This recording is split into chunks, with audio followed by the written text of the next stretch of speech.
Olá, bem-vindas todas vocês e bem-vindos todos vocês a esse encontro para a gente estudar a Bíblia através da lição da Escola Sabatina. O programa se chama Classe de Professores e é para todo mundo que gosta de estudar a Bíblia.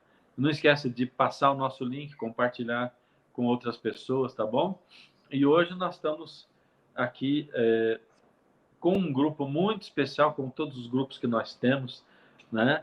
3 amigos aqui que aceitaram compartilhar conosco seus conhecimentos, a sua experiência pessoal. Vamos lá para o nosso grupo. A gente tem o Dídio, o Lúcio e o Marcelo Rezende. Acho que vocês podiam falar rapidamente aquilo que vocês estão fazendo hoje. Vamos lá? Bom, hoje eu estou gravando a lição da Escola Sabatina com você, pastor. Mas também obrigado. eu estou como pastoreando o distrito de Jardim Colonial, na Zona Sul de São Paulo, Associação Paulistana. Legal. Lúcio, o que você estava fazendo ontem? Ontem eu estava de férias. Hoje a gente está no processo de transferência, pastor. A gente trabalhava aqui na capelania da faculdade em Hortolândia e agora a gente está indo para o NASP Campus 1, o velho e bom IAE. Que legal. Qual vai ser a função da Lúcio? A função é faculdade, sala de aula e capelania dos universitários. Bacana. E Marcelo? Tudo bom? Tudo bom? Um abração para vocês todos aqui. Estou muito contente Marcelo. de ter a oportunidade de, mais uma vez, a gente estar aqui junto, falando sobre a lição da Escola Sabatina. Eu sou pastor do distrito de Jardim de Campo de Fora. Eu tenho 2 igrejas, Campo de Fora e Jardim Germânia, aqui na Paulista Sul. Comecei esse ano aqui. Quer dizer, não comecei a ser pastor esse ano, já sou pastor já há bastante tempo. Mas eu sou recém-chegado aqui na Associação Paulista Sul. Legal, que bom. Bom, gente, nós vamos começar aqui a nossa lição, lição número 5, calor extremo, e aí vamos orar para a gente iniciar esse estudo. Pai amado, obrigado, Senhor, por essa oportunidade de estarmos juntos aqui, reunidos em Teu nome, Pai. Nós queremos não só entender, mas assimilar isso e praticar aquilo que o Senhor nos ensina. Então, nos guia, por favor, em nome de Jesus. Amém. Amém. Bom, começando aqui com o calor extremo, vou pedir para o Dídio introduzir para a gente, Dídio, sábado e domingo, a nossa lição. Bom, é isso aí, pessoal. Boa tarde, boa manhã, boa noite, independente de onde você esteja ouvindo. É um prazer estar aqui com vocês hoje. O pastor perguntou o que eu estou fazendo agora. Eu brinquei lá que a gente está gravando a lição, mas eu estou aqui fazendo uma semana de oração também, nesse momento jovem, na praia. E o calor aqui está extremo também. Mas, brincadeiras à parte, a lição introduz aqui, a lição número 5, calor extremo, a questão do sofrimento. Sofrimento. Acho que não tem ninguém, independente de onde nasceu, de quando nasceu, de quantos anos tenha, que não tenha passado por uma situação de muito ou pouco sofrimento. Ela traz uma citação de um livro que eu gosto muito, que é do C.S. Lewis. Ele escreve, enquanto e depois dele ter perdido a esposa dele para o câncer, Anatomia de uma Dor, um luto em observação. Ele vai observando o seu próprio luto, a sua relação com Deus ao longo do luto, do sofrimento. E ele diz assim, talvez uma das reflexões mais importantes para a gente, é que o grande medo dele não era de terminar a questão do luto, do sofrimento, de enfrentar essa situação toda e acreditar que Deus não existisse. O medo dele não era que o sofrimento levasse ao ateísmo, mas era do sofrimento levá-lo a acreditar que Deus é mau, que Deus não é aquilo que ele foi ensinado sobre Deus, né? Aquilo que ele sempre entendeu sobre Deus. E aí a gente começa com aqueles dilemas: se Deus é bom, se ele é amoroso, se ele é totalmente generoso, benevolente. por que ele deixa a gente passar pelas coisas que a gente passa. E se ele é todo poderoso e bom ao mesmo tempo, então alguma coisa está errada, né? Porque ou ele não é forte o suficiente, ou ele não é bom o suficiente. Mas a lição mostra, introduz, né? Isso aqui é só uma introdução, de como o sofrimento, o calor do crisol, vai sendo uma oportunidade, um alto-falante de Deus para a humanidade, para que a gente se forme, para que a gente se conforme à sua imagem. Então, as perguntas que não são esgotadas no primeiro dia, além daquelas que eu já fiz, são: até onde a gente pode aguentar? Né? Até onde o calor pode ir? Até quando? Até que momento? Então, são perguntas que vão nortear a discussão dessa semana. E no domingo, ele já traz pastores, amigos e ouvintes. Um exemplo dos mais sensíveis de sofrimento do Antigo Testamento, que é um ciclo de Abraão. A gente nunca pode tirar Abraão e nenhum outro personagem de todo o seu ciclo, do que veio antes dele, né? Então ele vai trazer o crisol de Abraão em Gênesis capítulo 22, quando ele ouve que é para ele se levantar e ele precisaria ir com seu único filho, até então, né? Porque o outro ele já tinha dispensado, para o monte e oferecer esse filho como sacrifício, como oferta queimada. Acho que todo mundo já ouviu essa história, todo mundo já refletiu sobre ela, mas o mais importante, eu acho que é a gente inserir essa história dentro de toda a história de Abraão. Lá de Gênesis 12, quando ele aparece no texto, finalzinho de Gênesis 11, quando ele é chamado, né, para largar a tua parentela, e a gente conhece Abraão como o homem da fé. A gente conhece Abraão como o herói da fé, né, o pai da fé. Mas quais foram as vezes nessa jornada em que ele precisou desconfiar, em que ele desconfiou, na verdade? Quais foram as vezes que as dúvidas tiveram mais voz do que a certeza? Então, a gente, nessa jornada, vê ele levando Ló quando era para ele largar a parentela. A gente vê o Damasceno da sua casa sendo seu herdeiro. A gente vê ele mentindo lá naquela referência à sua esposa, dizendo que não era a sua esposa. E aí, assim, depois de várias vezes em que ele desconfia, Deus pede o que não pode ser pedido. Porque além de ser, naquele momento, o único filho com ele, seria o esgotamento da promessa também. Então a gente e era contra a lei de Deus também. E era contra a lei do próprio Deus, exatamente. Então a gente está vendo, ó, no Gênesis capítulo 21, tem uma cena muito parecida com a do 22, quando ele, muito triste, levanta de madrugada, coloca o seu filho junto com Agar e dispensa para a morte, dispensa para o deserto. E Deus promete a Abraão que aquele filho também seria pai de uma grande nação. E aí no 22, um capítulo depois, agora a gente vê isso. Então, existe um paralelo aqui sobre o que o próprio Deus faz com a gente. Existem muitas lacunas nesse texto que a gente pode preencher com tudo que veio antes, como leitor, a gente entra nessa história, né, da conversa entre o pai e o filho, o que eles fizeram, o que eles conversaram, como é que eles chegaram lá, como é que Isaac reagiu, e, por fim, a mão dele sendo segurada pelo anjo. Mas, sobretudo, a questão de que o homem da fé nasce, o pai da fé nasce, depois, além de muitas dúvidas, depois de uma prova inquestionável. Aí ele ouve de Deus: agora eu sei que me temes, agora eu sei. Então, acho que a presença de Deus não é a ausência do sofrimento. A presença de Deus é a gente saber lidar com ele. Inclusive, crescer diante do fogo, diante do calor extremo, enfim, de toda a nossa vida, né? Isso aí, tá aberta a lição, gente. Eu esperava que todo mundo quisesse falar junto, né? A gente estava ouvindo aqui, pensando das coisas que o Didi estava falando para a gente. Uma coisa que a gente sabe, por teoria, é que o sofrimento, quando a nossa vida está na mão de Deus, ele tem um objetivo, ele tem um propósito. O grande problema é que a gente não sabe esse propósito. A gente sabe que o fruto do sofrimento é a revelação do caráter de Deus em nós e também do nosso próprio conhecimento da nossa própria realidade, da nossa própria natureza.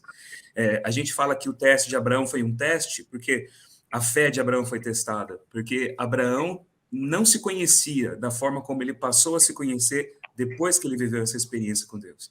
Não apenas ele tem um conhecimento de Deus, mas também um conhecimento de si próprio, sabe? E essa é uma das realidades que impedem a gente de entender o propósito do sofrimento, porque nós não nos conhecemos, nós conhecemos o nosso limite. A Bíblia fala que não vem tentação maior do que a gente pode suportar, mas a gente não conhece nosso limite, a gente não conhece nossa força, nós não conhecemos a nossa fraqueza, nós apenas vivemos de maneira muito imediatista o agora. Por isso que a questão do sofrimento se torna uma coisa tão forte, tão poderosa na nossa vida, por querer saber o porquê das coisas, quando na verdade é um processo de revelação, como foi lá no caso de Abraão. E não apenas de revelação de Abraão para si mesmo ou do caráter de Deus, mas de revelação do plano de Deus para a humanidade, porque ali você tem uma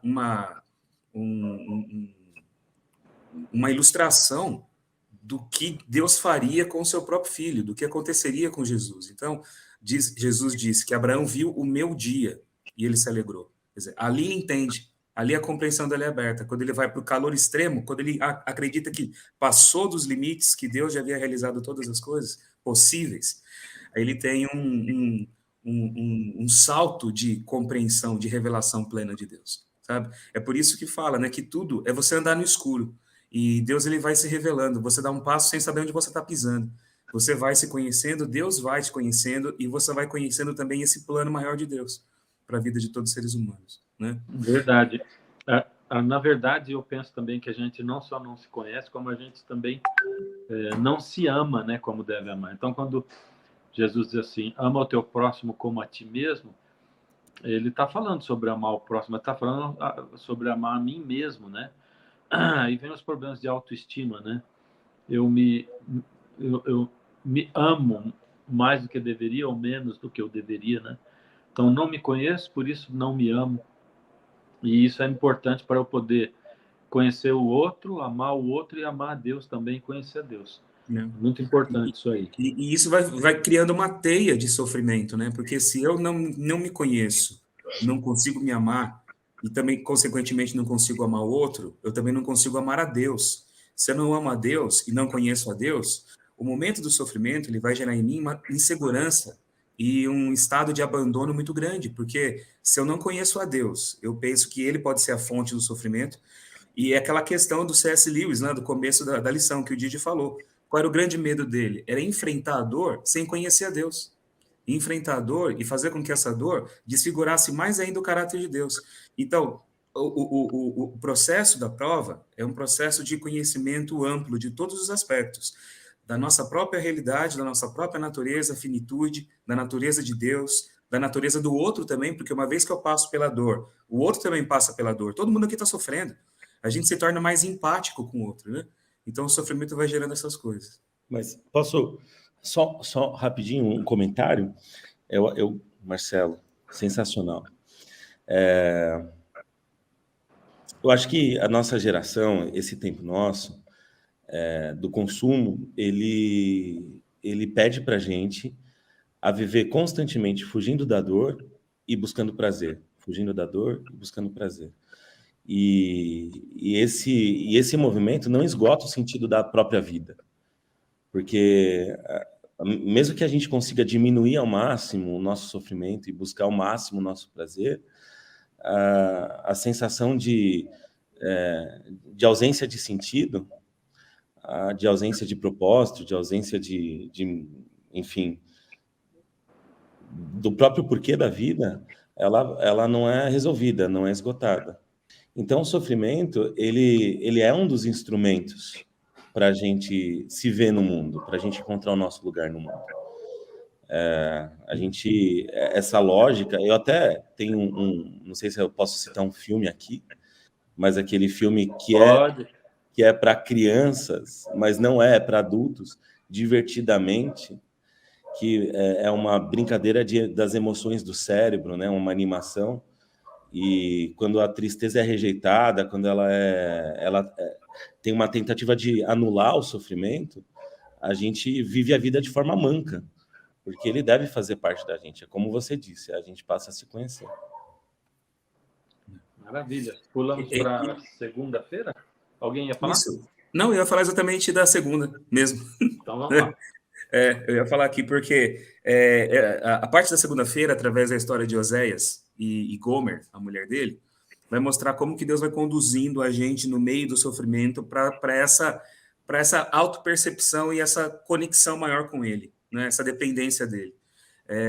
A gente pensa, a gente vive a nossa vida, como o Didi falou agora, na busca pelo prazer, é aquela coisa meio epicureu, né? Aquela coisa grega, né? Dos epicureus, né? Você vai viver, acha que a vida tem como maior objetivo a busca do prazer. É o prazer agora, é o prazer imediato, é uma vida sem sofrimento, é o que a gente deseja, é o que a gente quer, é o que a gente almeja em tudo que a gente faz. Isso aqui, independente de você ser uma pessoa contida ou uma pessoa, sei lá, devassa, como a gente poderia moralmente classificar alguém, sabe? Independente disso, né, nós queremos o prazer. Prazer, existe prazer de diversas formas e de diversas maneiras. Prazeres saudáveis, prazeres nocivos, mas a gente quer prazer. A história de Gomer e de Oséias é uma das histórias mais absurdas da Bíblia, na minha opinião, porque o homem casa com uma mulher, a mulher ela se torna uma prostituta e ele vai ficando junto com ela, ele vai suportando as prostituições dela, os amantes dela, as escapadinhas dela, os finais de semana que ela tem com outros e por aí vai, e eles vão gerando filhos, até que chega um momento que ele olha um dos filhos dela e fala, não, esse com certeza não é meu. Tanto que eles dão o nome do menino de Lo-Ami, não meu povo, Lo-Ami, esse não é meu povo. Está na cara que esse aqui não é meu, ele falava. Chegou a esse ponto, o Oséias, até que ela sai de casa e vai viver a vida para os amantes dela. E ela tem uma vida muito difícil, ela vai perdendo a clientela dela, a gente não sabe o que vai acontecendo, os detalhes aqui são muito escassos, né, do que aconteceu, mas o fato é que ela cai na amargura e o Oséias resgata ela de volta, traz ela de volta para casa, resgata ela como mulher, coloca ela no status de esposa e mãe dos filhos novamente, né? Então, nessa história, nessa calamidade dessa vida relacional, amorosa do profeta, Deus se identifica, como no caso do Abraão, que a gente estava falando, não é? Deus se identifica. Deus ele diz assim, olha, Oséias é como eu, e Gomer é como Israel. Israel se prostituiu seguindo outros deuses e me deixou, me abandonou, mas eu continuei cuidando. Porque o Oséias, embora a mulher dele estava lá, vivendo a vida para os outros homens, ele continuava dando trigo para ela, continuava procurando providenciar para ela aquilo que ela necessitava, e ela não sabia que era ele que fazia isso. E ele já fazia isso para ajudar ela, sabe? E depois ele compra ela de volta para ele. Então, assim, Deus faz a mesma coisa com Israel. E ele diz aqui, no texto que a lição da Escola Sabatina cita, que é Oséias 2, né, de 1 a 12, onde se mistura aquilo que Oséias vive e aquilo que Deus sente, é o profeta vivendo e Deus usando o sentimento do profeta para se expressar, né? Essa que é a beleza aqui do texto, né? Ele diz assim, olha, você vai seguir o seu caminho, mas eu vou colocar um muro no teu caminho, eu vou colocar empecilhos para você. Você vai passar por um caminho de dificuldades, um caminho de espinhos, um caminho de lutas, um caminho de dores. Ele vai dizendo as dificuldades que ela iria passar, para poder entender de uma forma clara que aquele caminho que ela estava seguindo, escolhendo, era um caminho de dor para ela mesma. Ela e Israel, né, deveriam se voltar para Deus. E depois, no final, ele diz assim, eu vou ser para você. E Deus fala para Israel isso. Aqui na nossa Bíblia em português, diz assim, você vai me chamar de meu marido e não mais de meu Baal. Fala assim, né? Só que o texto em hebraico fala, você vai me chamar de meu homem. Ele fala assim, eu vou ser o seu homem. E a palavra aqui é a palavra homem mesmo, assim, no sentido viril da coisa. Eu sou o seu homem e você não vai me chamar... Eu não sou mais apenas o marido. Eu vou ser o seu homem, do seu coração, da sua vida. Mas depois que você passar por todo esse processo, você entender o caminho do sofrimento, você passar por esse arco de desenvolvimento da tragédia da sua vida, você vai entender isso no final. E aí você vai voltar para mim. Tá? E é o que muitas vezes acontece com a gente também, porque o sofrimento tem diversas fontes, né? Tem um sofrimento que vem de maneira alheia, simplesmente por você ser quem você é, você já encontra oposição, encontra quem não gosta, encontra quem se levanta de maneira abertamente, de maneira belicosa contra a gente, contra você. Mas tem também o sofrimento que a gente busca. E a gente busca porque a gente vai de maneira obstinada atrás do prazer, atrás daquilo que a gente entende como sendo gostoso, como sendo bom, como sendo aquilo que a gente precisa, como sendo aquilo que de alguma forma vai se encaixar e vai dar para a gente a satisfação de alguma janelinha aberta dentro da nossa alma, do nosso ser que não for preenchido. E esse caminho, muitas vezes, vai se tornando um fim em si mesmo, e vai distanciando a gente de Deus, vai distanciando a gente da nossa própria essência, da nossa própria identidade, até o ponto que a gente se perde completamente. E aí a gente começa a achar que Deus abandonou, que Deus não está junto com a gente, mas é um sofrimento que muitas vezes a gente vai buscar quando a gente se distancia daquilo que a gente sabe que é o correto, né? Que é o caso aqui de Gomer e do Oséias, né? Mas o que é bonito nessa história é que mesmo em tudo isso, Deus ele está ali, ele está junto. Você está andando com um muro na tua frente, passando por um caminho de espinhos, mas ele está deixando aquilo acontecer de maneira controlada. Ele está controlando tudo aquilo, porque ele tem como objetivo maior, lá no final do processo, você poder entender quem ele é, quem você é também, né? Essa que é a lição que a gente vê aqui nessa história de Oséias com Israel, de Oséias e Gomer e Deus e Israel. Legal. Lúcio, se quiser comentar alguma coisa, já comenta e passa para sobrevivendo por meio da adoração. Enquanto o pastor Marcelo estava falando, eu me lembrei da história de um sobrevivente do Holocausto. O nome dele é Elia ou Elijah Wiesel. Ele também escreveu muitos livros, e um discurso ali no anos 2000, mais ou menos, na Casa Branca, ele falou uma frase interessante. Ele estava tentando explicar o que era o sofrimento em um campo de concentração. Ele foi para Auschwitz. E ele disse que todo dia ele via a morte de pessoas. E vocês devem conhecer a história, as situações, como as pessoas viviam ali naquele campo de concentração, a comida escassa, a sopa, o frio, a cama de concreto, o trabalho na mineração, enfim. E aí ele pensava assim, cara, um dia eu vou morrer, um dia eu vou morrer, um dia eu vou morrer, um dia eu vou morrer. E ficava pensando nesse dia que ele ia morrer. Mas daí ele percebeu algo que já estava acontecendo com ele. E ele escreveu assim, ele disse assim nesse discurso lá para o então presidente Bill Clinton. Ele fala assim, o oposto do amor não é o ódio, é a indiferença. O oposto da arte não é a feiura, é a indiferença. O oposto de fé não é nenhuma heresia, é a indiferença. O oposto da vida não é a morte, é a indiferença. Ele percebeu que ele já estava morrendo, porque ele estava sendo indiferente à dor do outro. Todo dia, naquele campo de concentração, ele morria um pouquinho, quando ele olhava alguém morto e não sentia nada. Qual que é a minha perspectiva ali, pensando um pouco no que o pastor falou sobre Israel, né? E aquilo que o profeta precisa viver. Deus convida o profeta para sofrer num casamento, enfim, que com certeza não daria certo. Mas, na verdade, uma percepção minha é que Israel se perdeu porque esqueceu de sofrer. Israel se tornou indiferente à dor do outro. Então, quando Deus fala assim, profeta, vem sofrer comigo, porque assim como o Didi falou, o sofrimento ele é pedagógico. E essa ideia do profeta que sofre, será que Israel não se esqueceu de sofrer por quem precisa? Então, a ideia da quebra da aliança, ela está associada com a ideia de um povo que esqueceu de se colocar no lugar do outro, de sofrer, um povo indiferente. Então, o oposto de povo, o não meu povo, é um povo indiferente. Acho que essa pode ser uma percepção. Posso emendar? Eu só queria ressaltar o seguinte, lógico, a gente fala de Israel, mas Israel, a gente considera o Israel espiritual nós mesmos, né? Então, Deus está, sim, dizendo para a gente, ó, a maneira como que você quer se relacionar comigo é como uma prostituta, entende? E eu estou querendo restaurar você, né? Eu estou querendo te trazer para ser minha, para estar comigo. Eu estou querendo te dar um outro status, né? Eu te amo e tudo. Então, tudo isso é diretamente para mim, né? E eu tenho que lembrar isso aí o tempo todo para poder ter uma atitude na minha vida, né? Mas vamos lá, vamos continuar. Pastor, posso só citar uma frase aqui? Uhum. Lúcio, muito bom, cara. Eu lembro de um cara que também passou pelo campo de concentração, Viktor Frankl. Ele é o pai da logoterapia, e para ele o sofrimento, ele não tem nada a ver com doença. Ele fala assim, que é possível estar doente sem sofrer e sofrer sem estar doente. O sofrimento é tão inerente ao humano, como já definiu Jaspers, que é outro cara que ele cita, que eventualmente o não sofrer pode ser uma doença.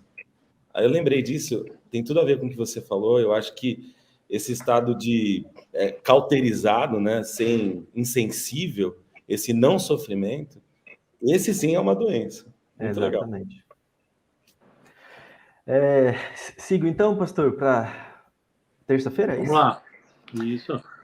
Terça-feira, a gente encontra o símbolo do sofrimento, talvez, pelo menos aqui no Antigo Testamento, né? Um personagem bastante conhecido. Teve uma lição de escola sabatina que tratou, acho que inteirinha sobre ele, né? Que é Jó. Bem provável que a gente não consiga falar tudo, porque também é uma história bem bonita, um livro grande e complexo. Eu vou ler 3 versos no capítulo 1, que são os versos que a própria lição sugere. Verso 20. Então Jó se levantou, rasgou seu manto, rapou a cabeça e lançou-se em terra e o adorou. Aqui a ênfase da lição é a ideia de adoração no sofrimento. Aí o verso 21 vai falar assim: e disse: nu saí do ventre da minha mãe e nu voltarei. O Senhor deu, o Senhor tomou. Bendito seja o nome do Senhor. Em tudo isso Jó não pecou, nem atribuiu a Deus falta alguma.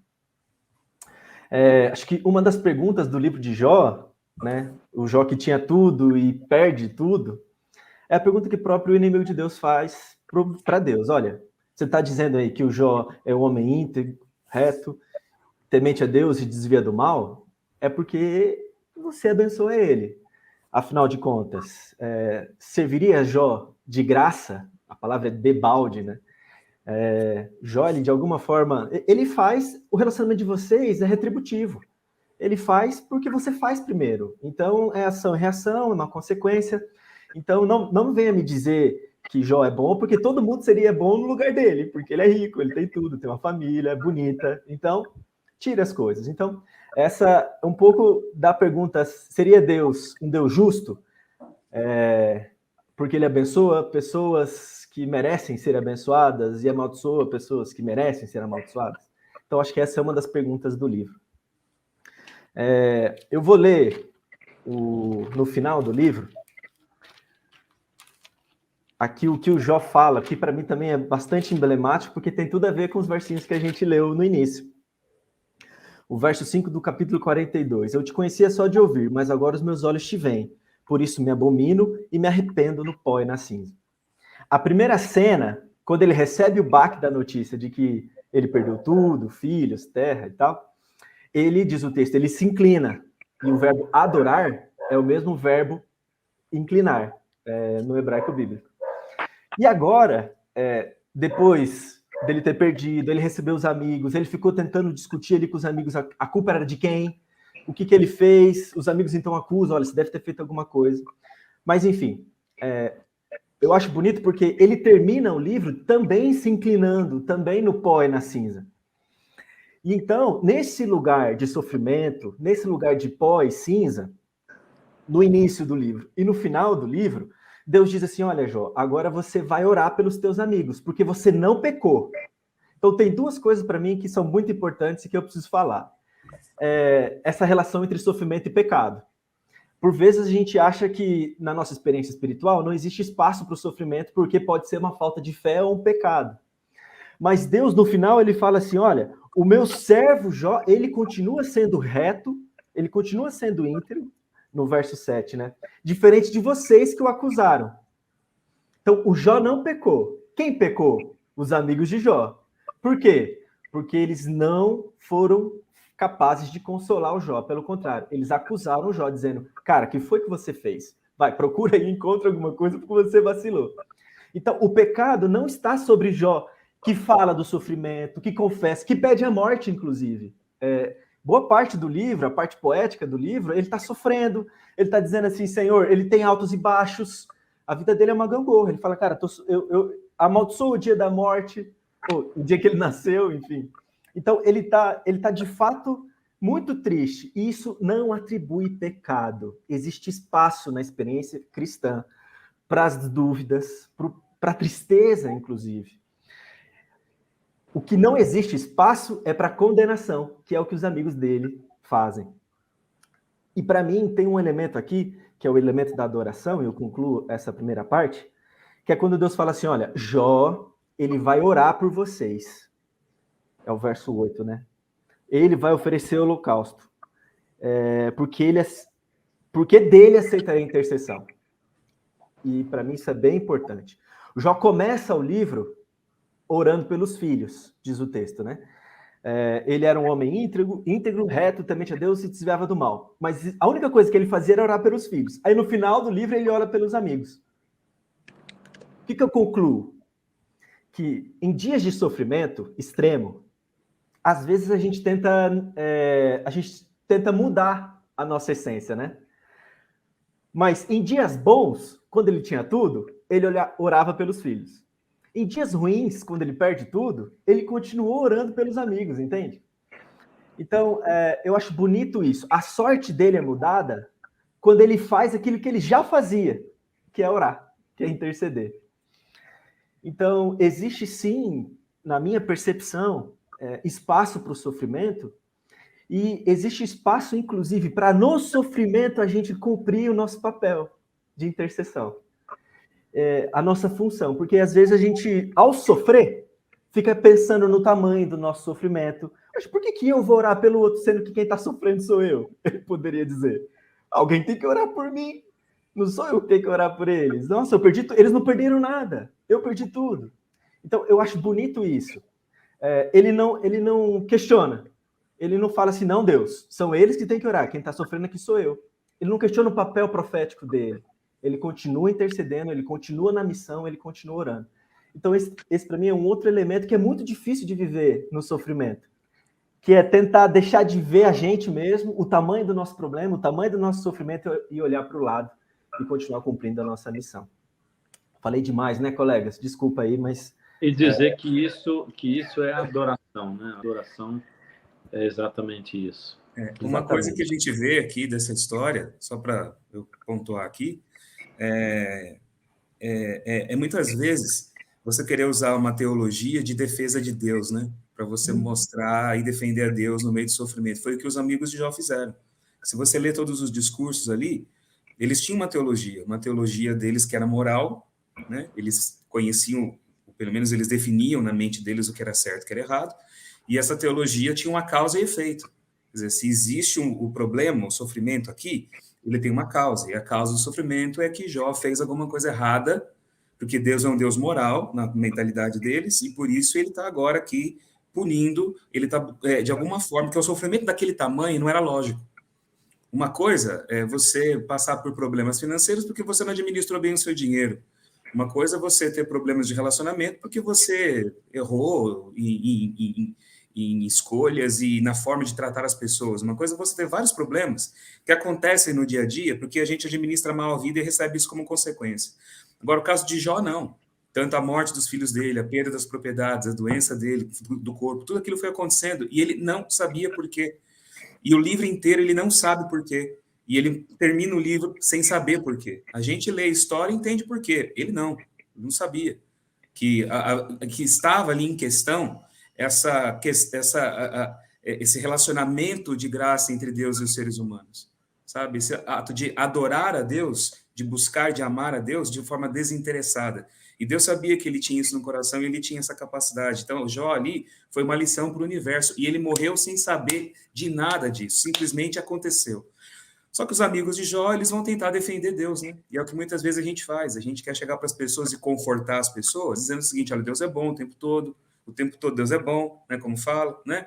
E se está acontecendo isso aí, não é por causa de Deus, não é culpa de Deus, alguma coisa tem a ver contigo, então vamos buscar Deus, faz alguma coisa, você tem que olhar para a sua vida, repensa melhor suas decisões. A gente sempre lança a carga da responsabilidade da causa sobre as pessoas. É claro, como eu disse aqui, muito do nosso sofrimento vem de nós, mas existem situações que escapam a nossa compreensão, coisa que a gente está passando, que olha e fala, mas por que isso? Nem a gente sabe. Então, o momento de revolta, de tristeza, de dúvida, de questionamentos profundos, tudo isso faz parte da experiência de quem sofre, e isso tudo não é considerado como pecado. Essas reações nossas são consideradas como reações naturais da alma, do ser, de quem vive. E Deus vê tudo isso, compreende tudo isso, e não reputa isso como pecado. A dúvida, a angústia, a revolta de você querer saber e Deus não fala, você pede, Deus não responde, sabe? Tudo isso faz parte do sofrimento daquele que está vivendo aqui uma realidade que não conhece a causa nem o efeito, não sabe o que tem, sabe? E é o caso de Jó. E os amigos de Jó, eles vão querer defender Deus, e esse é o pecado deles. Por incrível que pareça. Pois é. Gente, se alguém quiser comentar alguma coisa, o Didi vai para quarta-feira, fale agora ou cale-se para sempre. Didi. Agora sim, agora sim. Muito bem. A gente começa a quarta-feira sobrevivendo pela esperança. E eu já tinha pensado em começar com o finalzinho de Jó mesmo. Com a parte de esperança. Lúcio e Marcelo, obrigado por terem contextualizado a gente assim. Agora, acho que essa semana podia ser só sobre Jó. Na verdade, como o Lúcio falou, sou apaixonado por Jó. Todo mundo não é possível, mas tem tudo a ver.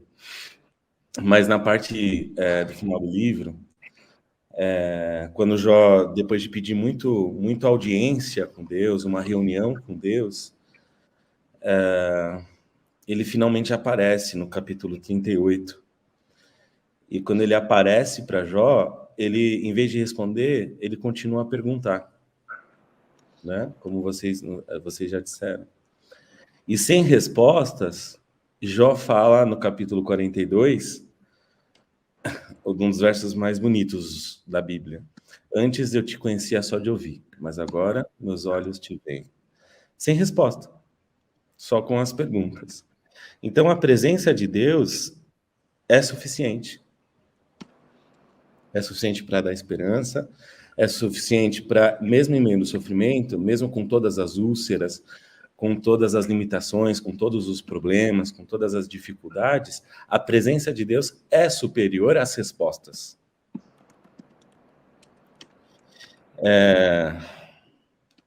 E é por isso que, inclusive, a lição de Quinta vai falar sobre isso também. Hoje a gente só vê em partes. Hoje a gente... A nossa miopia, ela não nos permite ver todo o contexto, todo um porquê. O nosso mundo é um mundo de injustiça, é um mundo de diferença, é um mundo de dor, mas a presença dele, ainda que sem todas essas respostas, ela é suficiente para nos trazer esperança. A lição fala sobre 2 Coríntios 1:4, que o sofrimento, nesse sentido, pode ser chamado de ministério, porque ele conduz a gente justamente a essa esperança.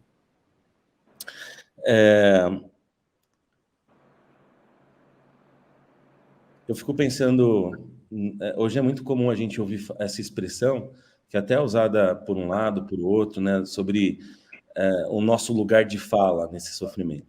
Mas não é só sobre isso. Eu fico imaginando Jesus no Getsemane, pedindo para os discípulos orarem o tempo todo. E se nós fôssemos pastores de Jesus, e a gente falasse assim, Jesus, você já orou, fica tranquilo, calma.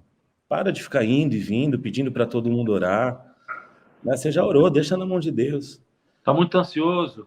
Está muito ansioso, que isso, cara? Você não está confiando? Você não confia? Foi você mesmo que disse, não andeis ansiosos. Excelente, excelente. E Jesus ele podia responder para a gente, assim, a gente está longe de passar pelo que ele passou. E é por isso que é aí que o autor de Hebreus, é aí que Paulo fala para a gente, calma, fica tranquilo, porque teve alguém que já passou por aquilo que a gente passa. E passou por muito mais.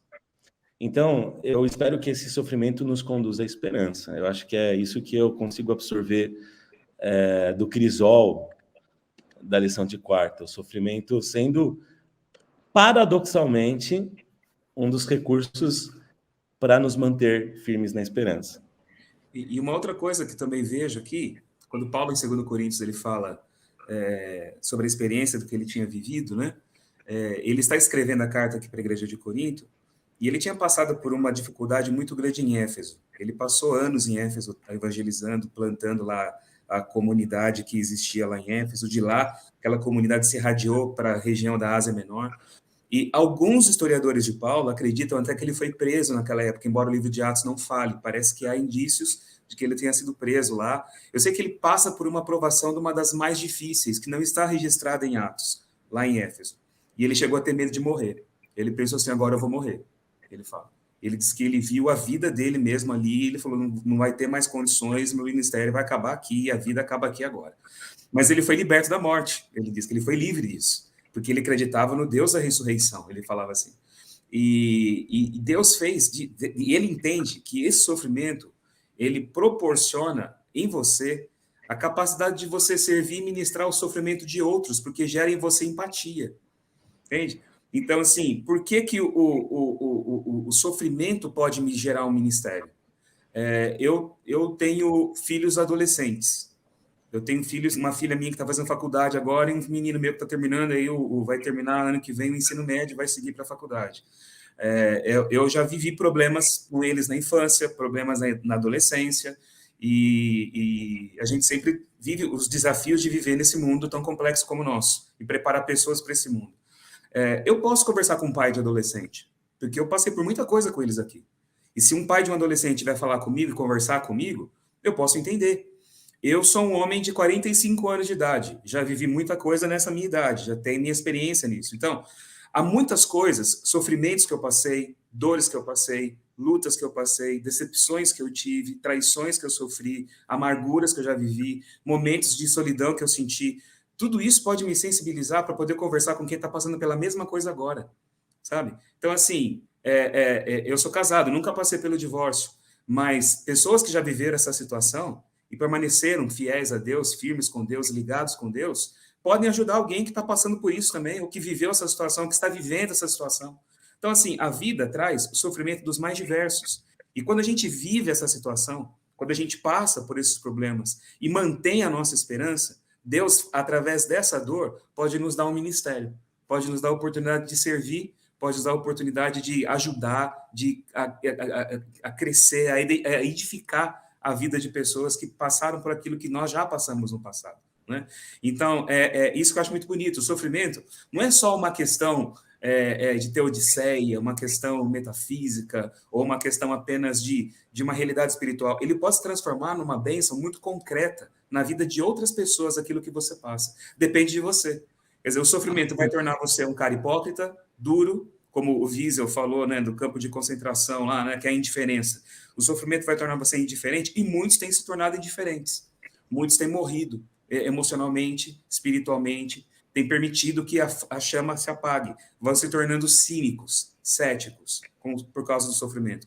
Outros se tornam inseguros, ansiosos, revoltados. Outros, quando passam por isso tudo e conseguem, mesmo no meio dos momentos mais malucos e inseguros, conseguem olhar para Deus e enxergar e manter a esperança colocada nele, pode fazer disso uma oportunidade para servir outras pessoas, porque você vai ser uma pessoa muito mais madura do que era antes de ter passado por esse sofrimento, né? Então, essa que é você sobrevive no meio de tudo isso pela esperança e com a certeza de que você vai ministrar outras pessoas também, se você permitir. De novo, a gente é chamado para lançar o olhar para o próximo, né? E aí tem, por exemplo, né, dependendo de... Eu não sei se depende muito, talvez de maneira geral, né? As pessoas, primeiro, demoram muito para diagnosticar uma doença que seja, por exemplo, um burnout, né? Uma depressão, principalmente. E quando diagnostica, em geral, você não quer que os outros saibam, né? Eu tive depressão muito forte anos atrás, uns 4 anos, E quando o médico me falou, você está com depressão e tal, ele falou, vou te dar um período de folga para você parar. E nesse primeiro período eu pensei, graças a Deus, estou precisando parar, né? Beleza, mas era pouco tempo. Quando eu voltei lá depois desse tempo, ele disse assim, bom, agora eu vou te dar mais tempo. Eu falei, não, agora não, porque daí as pessoas vão descobrir que eu tenho isso, né?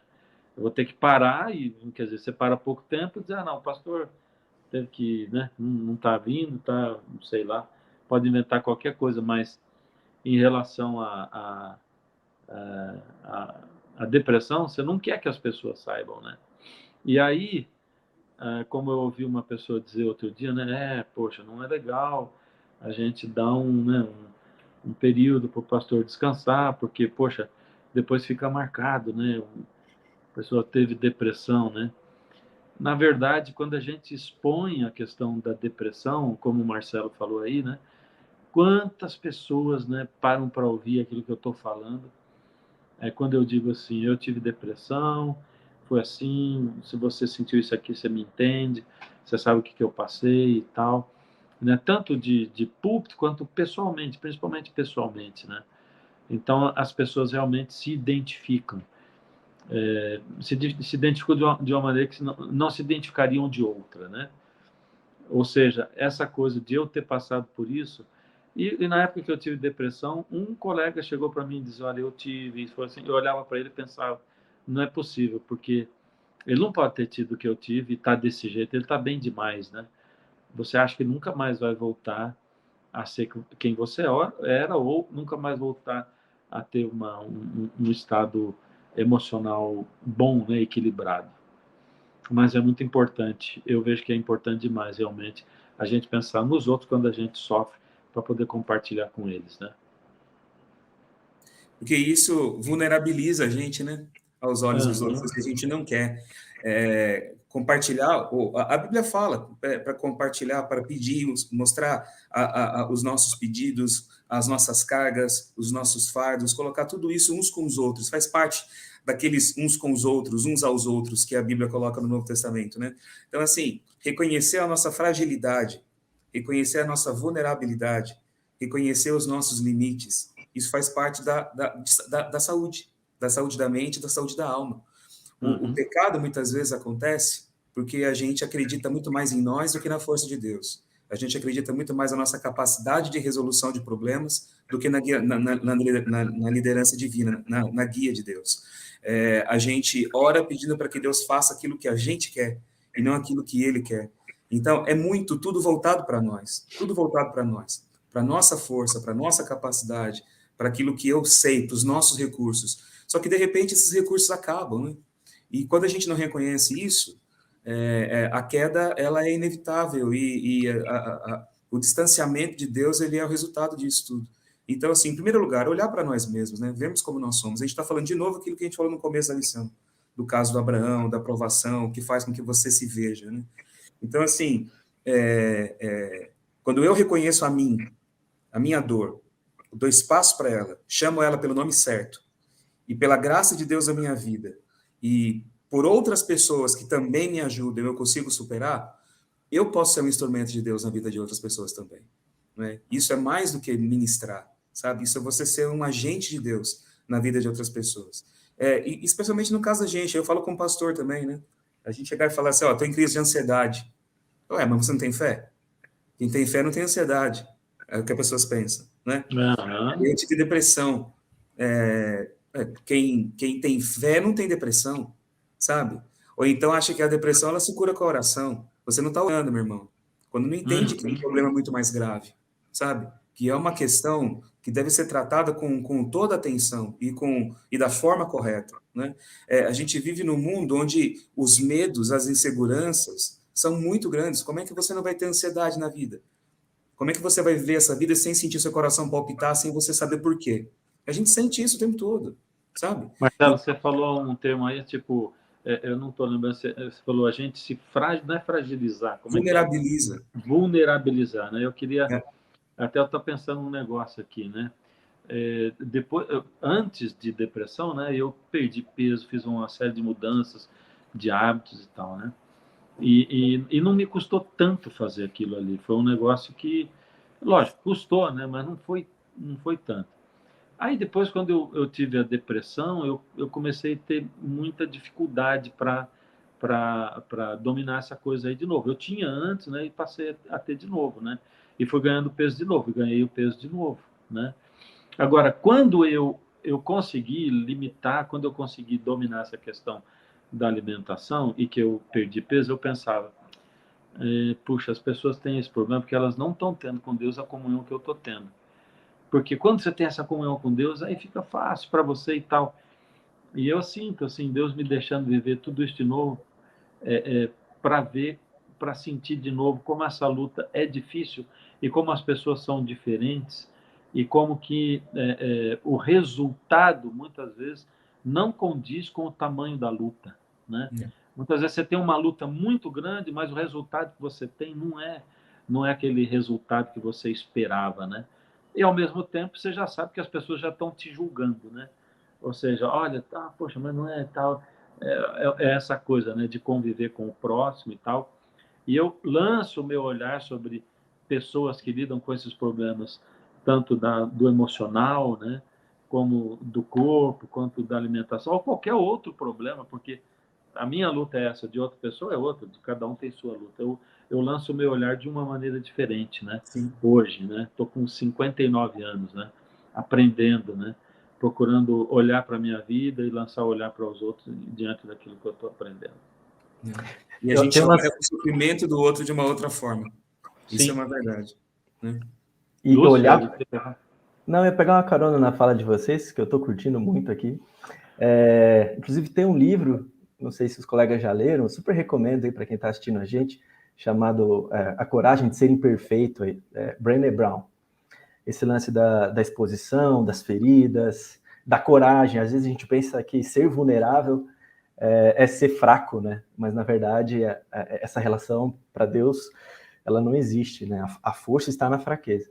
E é curioso, acho que uma cena para mim que é muito emblemática, e o pastor Fernando dividiu aqui algumas feridas, e se a gente fosse fazer isso aqui, eu acho que a gente ia ficar 7 dias falando, porque tem vários.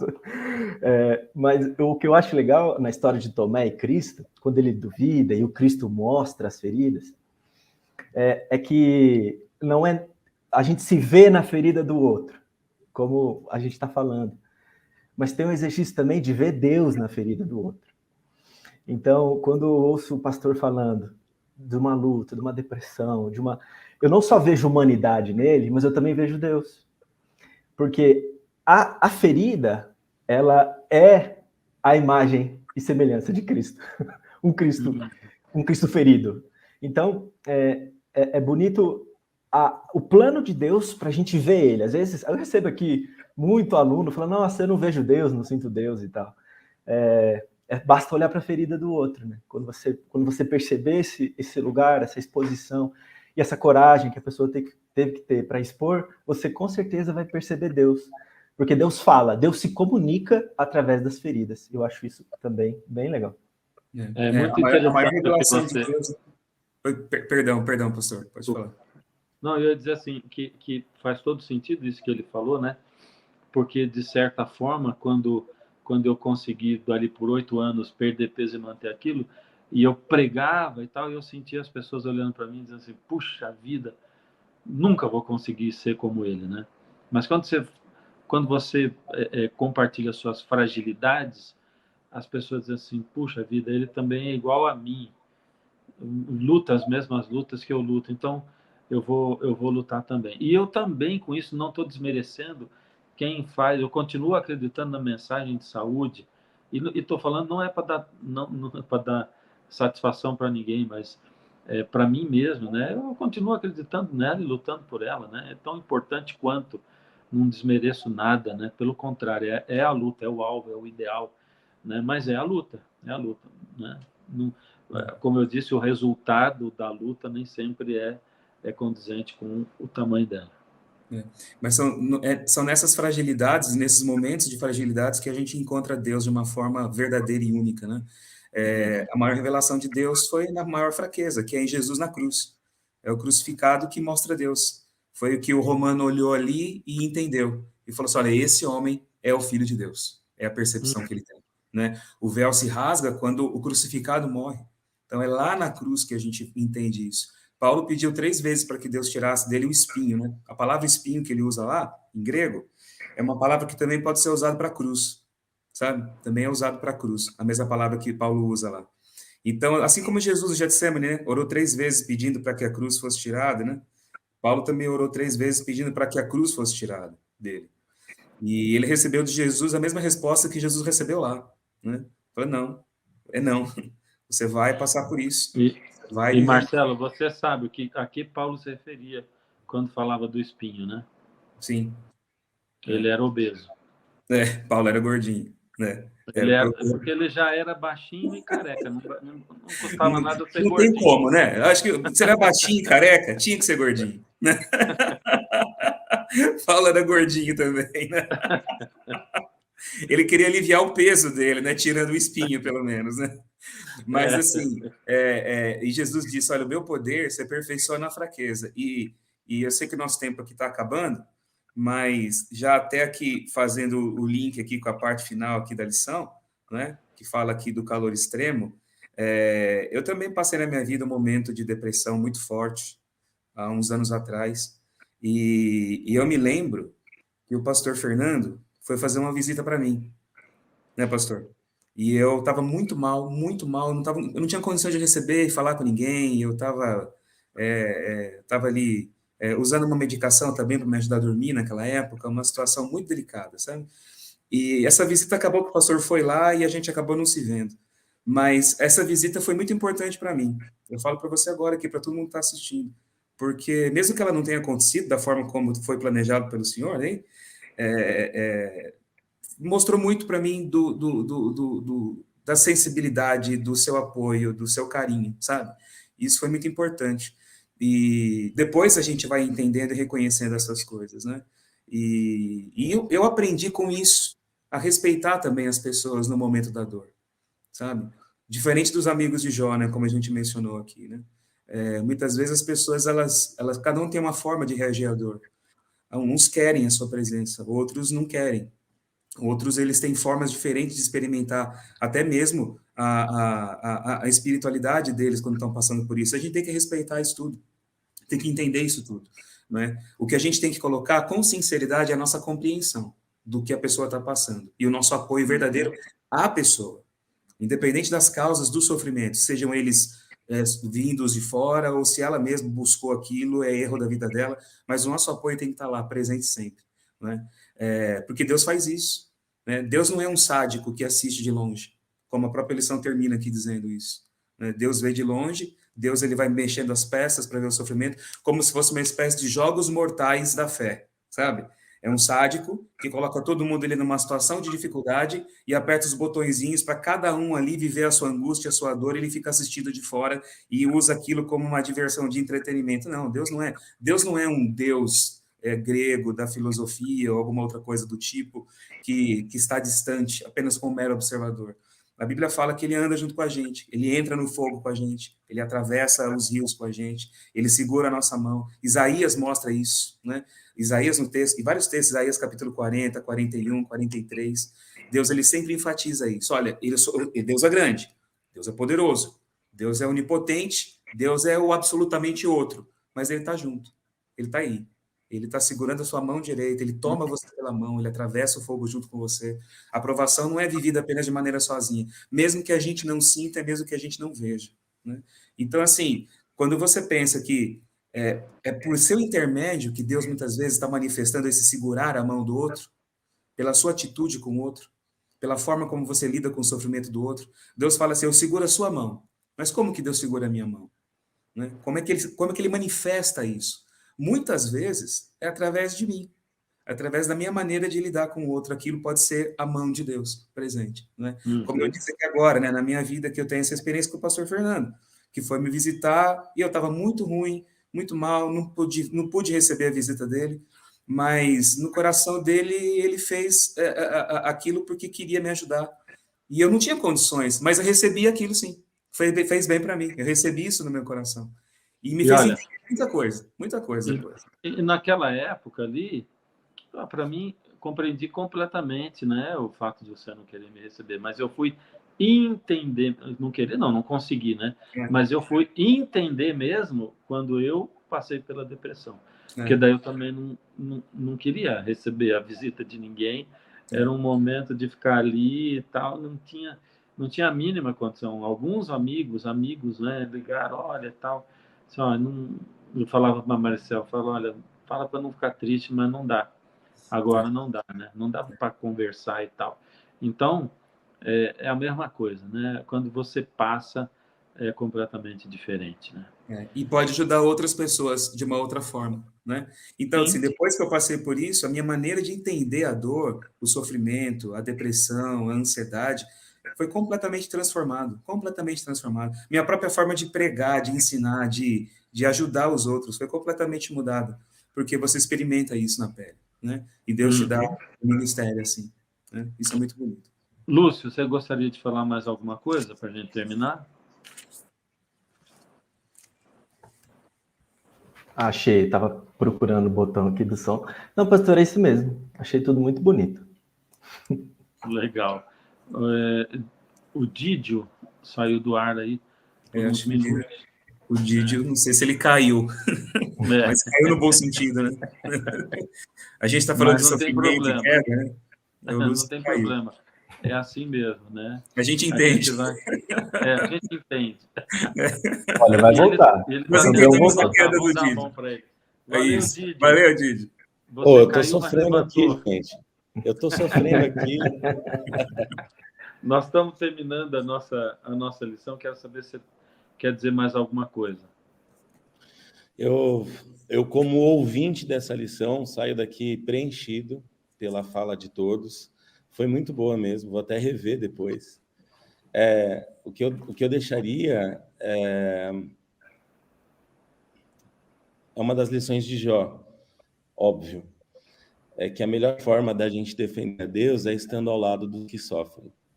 Se a gente quer defender mesmo Deus, a gente tem que procurar a nossa ferida no outro, a ferida do outro na gente, a ferida do outro que a gente não sente, e falar assim, eu não sei o que você está sentindo, eu não senti isso, mas eu estou do seu lado. Acho que é a melhor forma da gente defender Deus. É isso aí.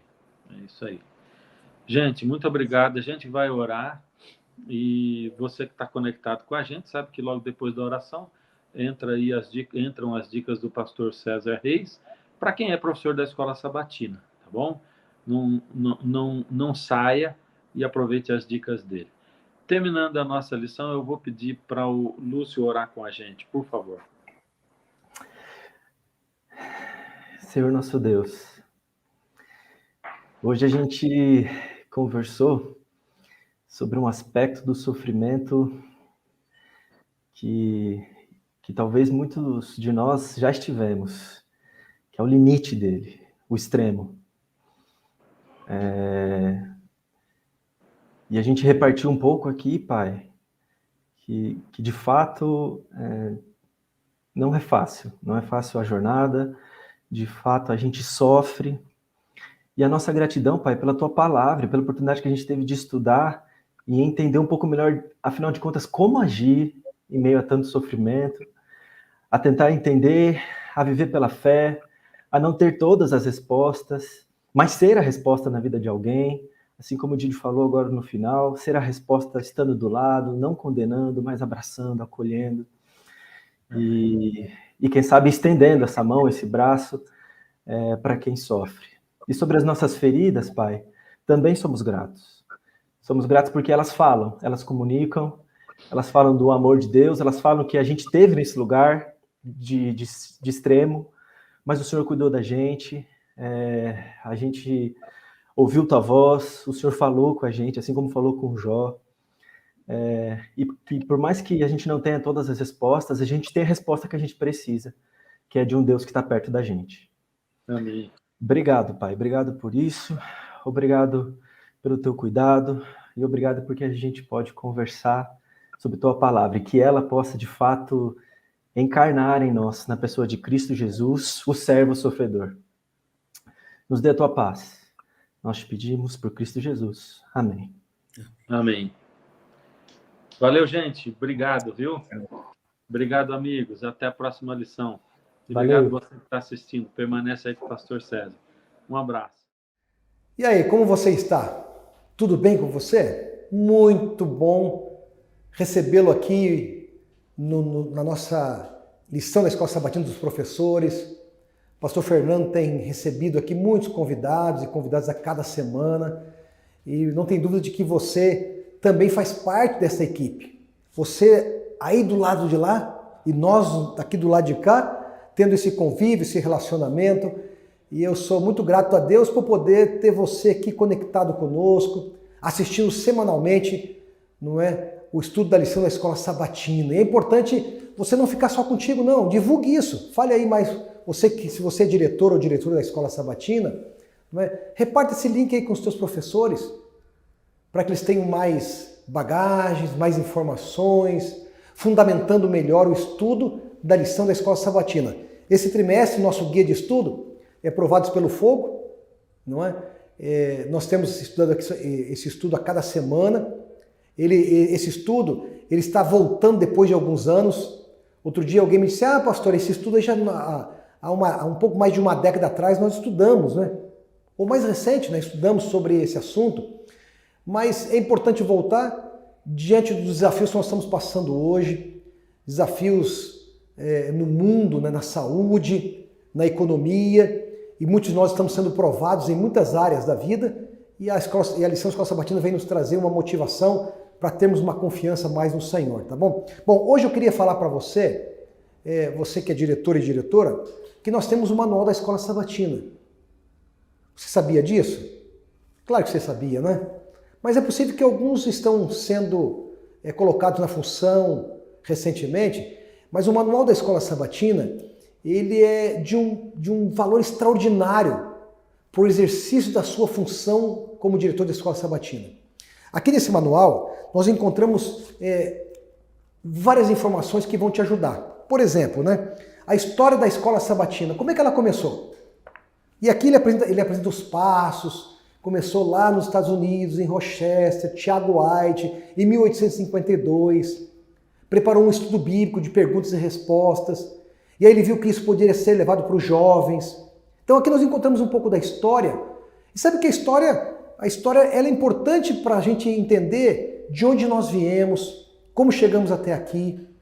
E o mais importante é para onde nós estamos indo, né? Então é importante você conhecer esse material, os regulamentos da Escola Sabatina, a organização da Escola Sabatina na igreja local, não é? Quem deve fazer parte, como é que a gente escolhe os líderes da Escola Sabatina, os registros da Escola Sabatina, as responsabilidades sua como líder da Escola Sabatina, os ministérios que estão envolvidos na Escola Sabatina, os programas principais da Escola Sabatina, os programas trimestrais, os programas do Dia do Amigo, né? Quem são as pessoas que estão ali conosco, e alguns treinamentos que são úteis para você que é líder da Escola Sabatina. Então esse material, o manual, você pode acessar esse material lá com a Casa Publicadora, eles têm disponibilidade, eles acabam vendendo esse material no cpb.com.br. Nós também temos aqui no escritório, se você faz parte da Paulistana, Associação Paulistana, com a sede aqui no Brooklyn, você pode me procurar que a gente pode tentar disponibilizar para você, tá bom? Eu agradeço a tua participação, o teu interesse em liderar a Escola Sabatina. Eu espero sinceramente que Deus derrame muitas bênçãos sobre o seu ministério e continuemos aí felizes, animados na liderança da Escola Sabatina, tá bom? Deus te abençoe, um forte abraço e nos encontramos aqui na próxima semana.